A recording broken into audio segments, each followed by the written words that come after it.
So Genpo Shuso was kind enough to go through all of my Taisho that are on the Awakening Streams podcast and sort them by collection and case number so that I would know what cases we've talked about recently and what cases we haven't. And then I could direct my attention towards the cases that we haven't. Until I, of course, realized that a lot of the times the reason I haven't addressed those cases is because they're challenging cases, yeah. And many of you'll know that I encourage you when you come across a case that's particularly difficult, and that you're scraping under, by the skin of your teeth. I'll say, put a note there, put a paper clip on that case, and someday I want you to give a talk on this case. This is one of those cases for a lot of us. All of us from time to time make the same basic mistake. We confuse foreground for background. We take something as secondary and we make it primary. And we take something that's alive and immediate and we push it off to the side in favor of something that's been dead for some time. Yeah. In our lives, we have our phenomenological experience. Yeah. We can lift a glass to our lips and we can actually taste the wine beyond any idea of it. We hear a sound directly. We see a face. We can feel the space we're sitting in. But almost immediately we begin trying to do something with that experience. We start breaking it down and trying to conceptualize it, to compare it up against other experiences, to explain it to ourselves, to explain it to somebody else, and to memorialize it. And over time, it's very easy for us to get turned around and to begin to think that the labels, the judgments, the context, and the story that we're telling ourselves about it matter more than actually the experience. So we take the story, we put it in the foreground, and the actual experience itself fades so far into the background as to actually lose touch with it. Now, I'm not telling you that Zen practice is about eliminating foreground and background. Maybe conceptually moving past those as ideas. But it's certainly about appreciating all of it and not highlighting one to the detriment of the other. It's not about rejecting thought or clinging to raw sensation. Both thinking and experience need to be present. The art of real practice enlightenment is learning to step back just enough to witness both, how they interplay, and how they react, without getting caught up in the story and getting intoxicated by either the experience itself or the story we attach to the experience. It's about patiently observing what's happening and looking for the gap where we can actually step in and respond, where suffering can be met and it can be transformed through our active engagement. And that's not easy. We say this kind of thing, what I'm saying, very easily. But living it, well, that's another matter altogether. There's a case in the Mumonkan that points directly at this problem. It's the 8th case. I believe it's the 8th case. It might be the 9th case, actually. And although it's extremely short, it's actually surprisingly tricky. It's called Keichu Makes Carts. And I can't remember the last time I talked to you all about it, but I want to sit with it a little more carefully this morning. The case reads, Master Getan asked a monk, Keichu made 100 carts. If he took off both wheels and removed the axle, what would he make clear about the cart?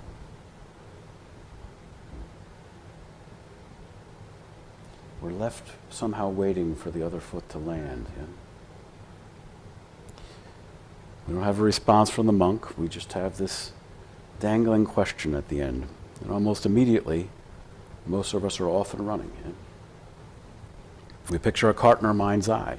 We imagine the wheels coming off, the axle being removed, and we start to reason this out. And in doing that, something subtle but important happens.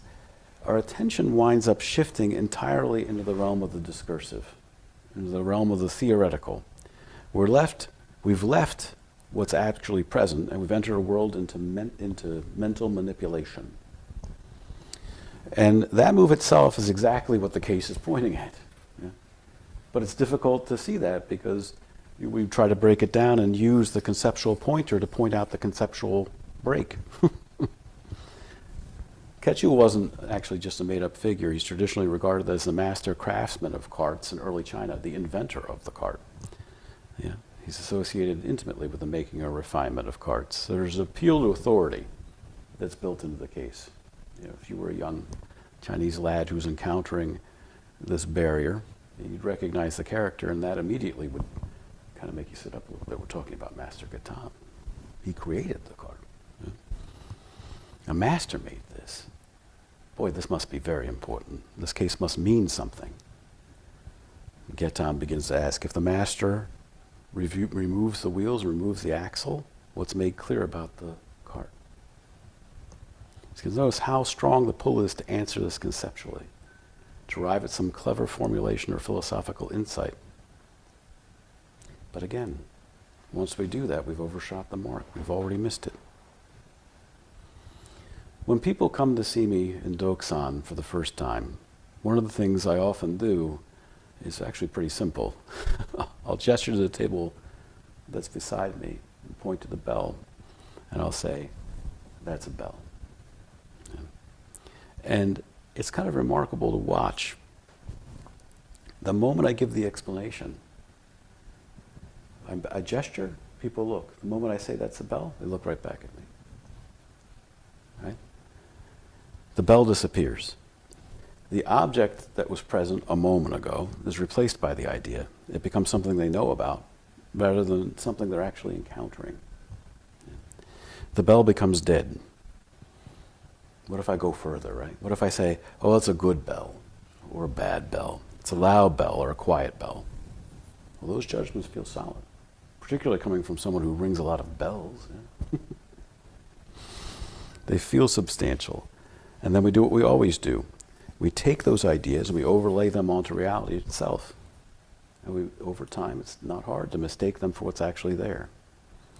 Of course, it doesn't just happen with bells. It happens with cushions, with teachers, with practitioners, with spouses, with children, with world events.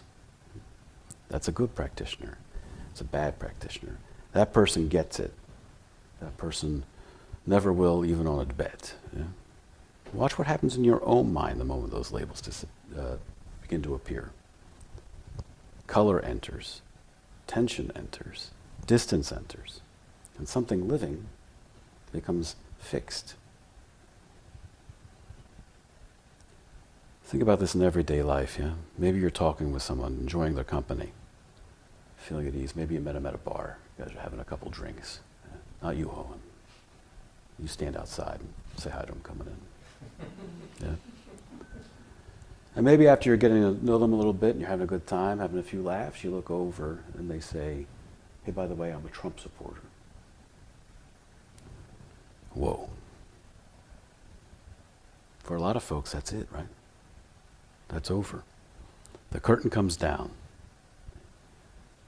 But if you lift the curtain back up again and peek under it, yeah, what actually changed? What substantially changed? The face is the same. They're probably occupying the chair the same way they did before, unless you swung at them. Yeah. What's being manipulated? It isn't the person, it's the story. Yeah. You just notice that nothing changed in the field of experience. Only interpretive overlay that we do snaps into place. That's where all of it took place. This is where Gaetan's question is aimed. If you remove the wheels and remove the axle, what's made clear about the cart? Now we're tempted to say, that's no cart. Or, boy, that's one mess of a cart. Or maybe even we can see it scraping along the ground. I can see David dragging a cart with the wheels and an axle around you. Or maybe you're a clever Zen student, so you say, that cart is just a mental construct. Or maybe even a little wiser, and you say that cart only exists through conditions. And of course, there's some truth value to some of these, yeah? But they remain safely in the realm of explanation. The case isn't asking you to negate the cart. It's asking you to see how the cartness itself is functioning. Without the wheels and the axle, there's nothing to roll, nothing to carry, nothing to do its job. What fails isn't existence. What fails is our conceptual ideal of function.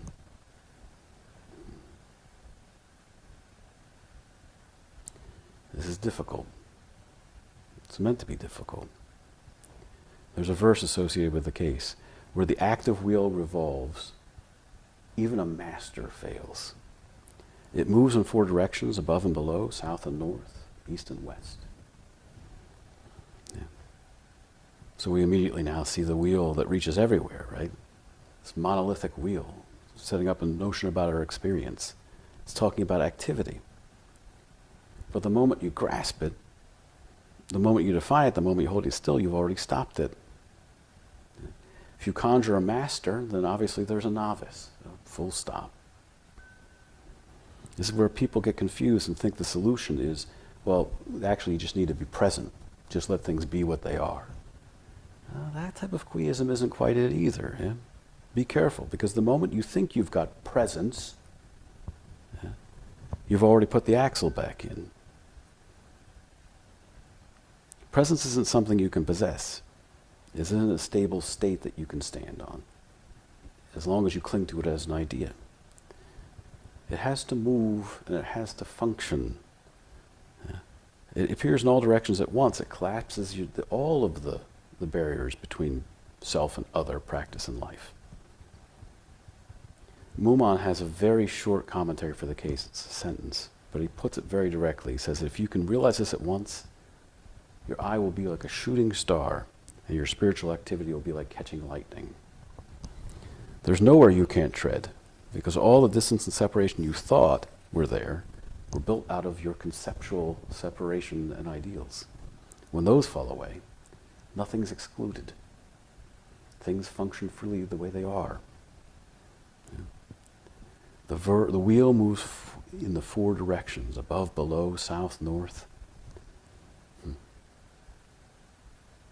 This whole thing isn't about waiting for our timing to change. If you're holding on to the bell or the wheel as a fixed object, you're stuck in one direction. If you're holding on to that person as a Trump supporter or that one as a liberal, you've nailed the wheel to the floor. When the cart of your expectations falls apart, your ability to actually encounter the cart becomes real. Yeah. You can stop defending a position. Stop trying to chase it in the world of your imagination and become the movement itself. Yeah. But in the end, Gaetan's question still remains for all of you. Yeah? If Keichu removes the wheels, removes the axle, what if he praises the cart? What if he curses the cart? What does that essentially make? What does that make clear essentially about the cart? What does that make essentially clear about your life?